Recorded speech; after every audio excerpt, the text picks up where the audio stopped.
Assalamu alaikum, walaikum salam. မောင်တော်ကမြန်မာပြည်ရဲ့အနောက်ဖက်ဆုံးညပ်ပဲလေဟိုမှာဘင်္ဂလားဒေ့ရှ်ဟိုမှာအဝေးမသွားနဲ့တဲ့အားလုံးပဲမင်္ဂလာပါခင်ဗ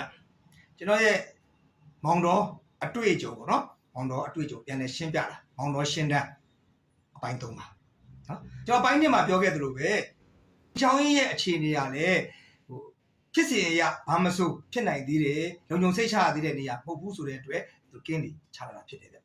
ပြီးတော့ဒီအကြောင်းကြီးထဲမှာလားအကြောင်းကြီးနဲ့ကဲ့ရလို့ခေါ်မလားပေါ့ဗျာအဲ့မှာဗိမာန်ကြီးရှိတယ်အဲ့ဗိမာန်ထဲမှာလည်းလုံငွေတက်ဆွဲထားတယ်ပေါ့နော်ကျွန်တော်တို့အဲ့ချားထဲမှာကျွန်တော်တို့တပင်းစားတော့ပြီးတော့ကျွန်တော်တို့အိတ်ကြတယ်ပေါ့ဗျာအဲ့တော့ဘယ်လိုပဲဖြစ်ဖြစ်ကျွန်တော်တို့ speed boat စီးတာတယ်ဘူးသီးတော်ကနေမောင်တော်နော်15မိုင်ပတ်ချာတော်ရှိတဲ့ခရီးစဉ်ကိုကျွန်တော်တို့ထော်လာကြီးနဲ့နောက်တင်ပါနဲ့ကျွန်တော်တို့အဲ့လိုပဲခရီးမြင်လာခဲ့ကြတဲ့ခါမှာပင်ပန်းတာပေါ့ဗျာပင်ပန်းတော့ဒီပင်ပန်းတာနဲ့တော့အเจ้าကိုနှိမ့်လက်ချက်ချက်အိပ်ပျော်သွားမယ်လို့ထင်ခဲ့ရပြီမဲ့ကျွန်တော်ရဲ့မောင်တော်ပထမဦးဆုံးနေ့ပထမဆုံးညမှာတော့ကျွန်တော်အိတ်မပြောခဲ့ကျွန်တော်ရဲ့အမောင်ကြီးရဲ့ဘိုးစင်ရဲ့ပေါ့နော်ကျွန်တော်တို့3ယောက်ကတော့ရန်ကုန်ကသွားတဲ့3ယောက်ကတော့ကျွန်တော်ကြောက်တူတူစကားလေးတွေပြောလိုက်သုံးသပ်လိုက်ပေါ့နော်အဲ့ခြားထဲမှာဟိုညင်ပြီးကြိတ်စိတ်နေတဲ့မြို့ကြီးက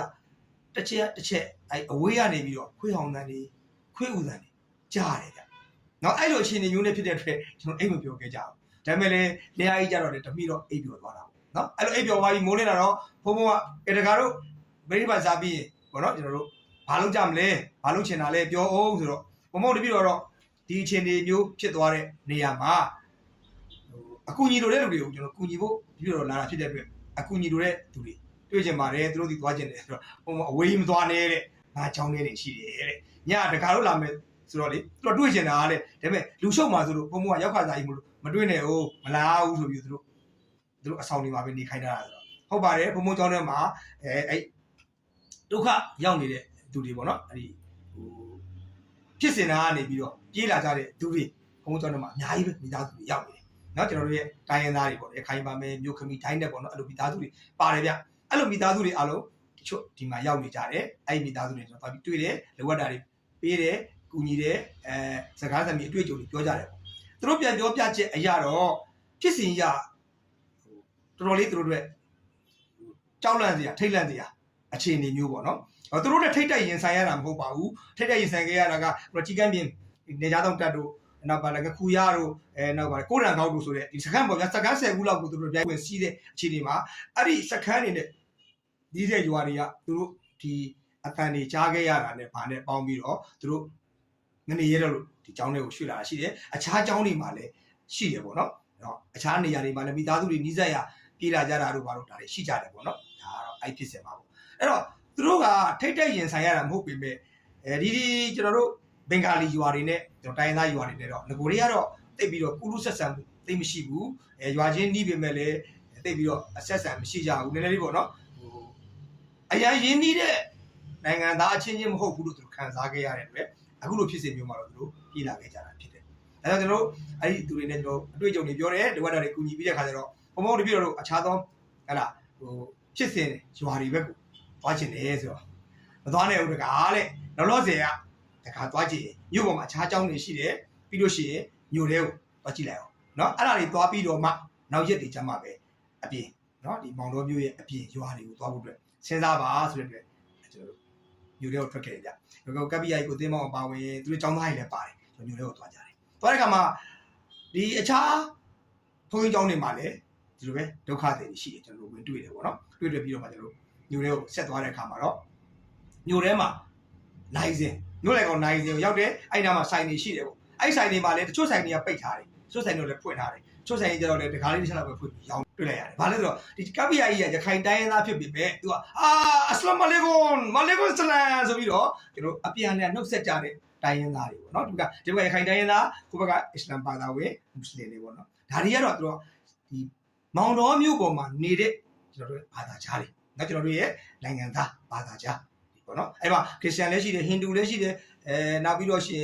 အစ္စလာမ်လည်းရှိတယ်ပေါ့နော်ဘာသာတော်တော်များများရှိတယ်သူသိရတယ်ကျွန်တော်ဟိန္ဒူတွေလည်းတွေ့ခဲ့တယ်နောက်ကျွန်တော်ခရစ်ယာန်တွေလည်းတွေ့ခဲ့တယ်ကျွန်တော်တို့အဲ့ဒီမှာတွေ့ပြီးတဲ့အခါမှာသူတို့နဲ့ကျွန်တော်တို့အဲ့မှာလက်ဖေးဆိုင်တီးဖွင့်တဲ့အခါမှာသွားပြီးတော့ထိုင်ထက်ပြီးတော့စကားစင်ပြီးပြောကြတော့အဲ့မှာတွေ့တဲ့တွေ့လို့လေပြောလေဒီအချိန်နဲ့လာလေတာလားလေမဟုတ်ဘူးလေဒီအချိန်ကကျွန်တော်လာနေတာပဲဟုတ်ပါမလဲလို့ဒုက္ခရတဲ့လူကိုကူညီတာပေါ့လို့ဒီအစ္စလာမ်ဘာသာဝင်တွေကကျွန်တော်သိတယ်ကျွန်တော်စကားတွေချိဘူးတယ် နော်ဒါကျွန်တော်တို့ရဲ့ပေါ့နော်နိုင်ငံသားတွေကကြည်ဘူးလေအဲ့တော့ကျွန်တော်တို့တကားပြောတယ်ဟာဘလူးလည်းအရင်တော့ဒီနေရာကြီးကတအားစီတယ်တဲ့ဒီနေရာမောင်တော်ကမြန်မာပြည်ရဲ့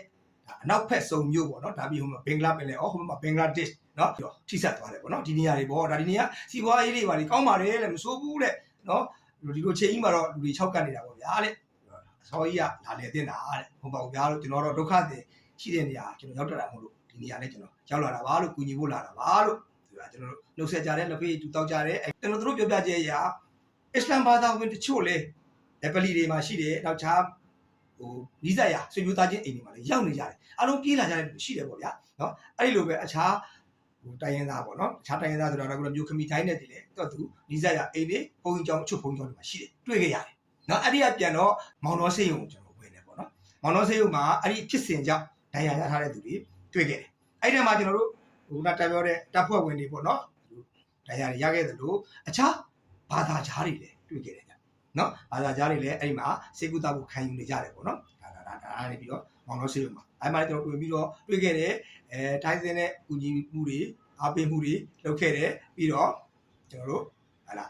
မောင်တော်ကြောင်းပြန်တယ်ပေါ့အဲ့တော့ကျွန်တော်တို့ပြောရမယ်ဆိုရင်တော့အခုလိုပြပြနေတဲ့ထက်မှာဘလို့ရင်းမရောက်ဘူးလို့ဟုတ်လားအဝိနေတယ်လို့ဘာညာပြောတဲ့လူတွေမှတ်နေလူတွေရှိတယ်ဗျအဲ့လူတွေကျွန်တော်တောင်းပန်ပါတယ်ကျွန်တော်ဘာဖြစ်လဲဆိုတော့မောင်တော်မြို့အကြောင်းကိုဖြစ်စဉ်2016ဖြစ်စဉ်ပြောပြမှာ2019ဖြစ်စဉ်အကြောင်းကိုကျွန်တော်ကဆက်ပြီးတော့ပြောမှဒီအထိပ္ပယ်ပို့ပြီးပေါက်မှာပါဒါကြောင့်မောင်တော်မြို့အကြောင်းအရင်ရှင်းပြနေတာပါကျွန်တော်စကားရှိတာမဟုတ်ပါဘူးမောင်တော်မြို့အကြောင်းကိုနားလည်ပြီးမှမောင်တော်မြို့ရဲ့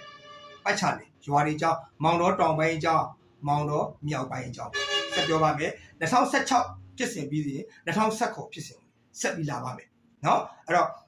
မောင်တော်အကြောင်းကိုကျွန်တော်ရှင်းပြနေရတာကစကားရှိတာလည်းမဟုတ်ပါဘူးเนาะဒါတွေအားလုံးနားလည်ပြီးမှကျွန်တော်ဆက်ပြီးသွားမှာပါအဲ့တော့ဖြစ်စီရတော့ဟာလာကျွန်တော်တို့မောင်တော်မြို့ကိုရောက်ခဲ့ပြီးမောင်တော်မြို့ကအကြောင်းတွေထိုက်တဲ့တော့သိခဲ့ရပြီးနောက်ရက်တွေမှာပေါ့နော်မောင်တော်မြို့ကနေထွက်ပြီးတော့ကျွန်တော်တို့ဖြစ်စီနေတဲ့ထိဆက်ခဲ့တဲ့ကြေးရွာတွေเนาะအဲ့တော့ဟိုကျွန်တော်တို့ဒီဘက်မောင်တော်တောင်ပိုင်းဆိုလို့ရှိရင်ကြောက်ပန်းလူတို့အလဲတန်ကျော်တို့ဆိုတဲ့ဒါရွာကြီးတွေရှိလို့တော့ရွာသေးလေအများကြီးရှိပါတယ်ကျွန်တော်နာမည်တွေကုန်တော့မမှတ်မိနိုင်ပါဘူးအဲ့မောင်တော်ဒီဘက်ကမြောက်ပိုင်းဆိုလို့ရှိရင်လည်းကျွန်တော်တို့အကြီးတန်းမြင်เนาะဒီစခန်းပေါ့နော်ဟိုနေကြောင်းတော့အပါဝင်ဟိုဘက်ကိုရှိတဲ့ဗန်ဒူလာတို့အောင်တပြေတို့မျိုးတော်မျိုးလက်ဝဲတို့เนาะခဲ့တာလေဆက်ပြီးပြောပြပါဦးမယ်เนาะလောလောဆယ်တော့အပိုင်းလေးကိုမနေ့ကတင်ဆက်ပေးပါမယ်အားလုံးပဲကျေးဇူးတင်ပါတယ်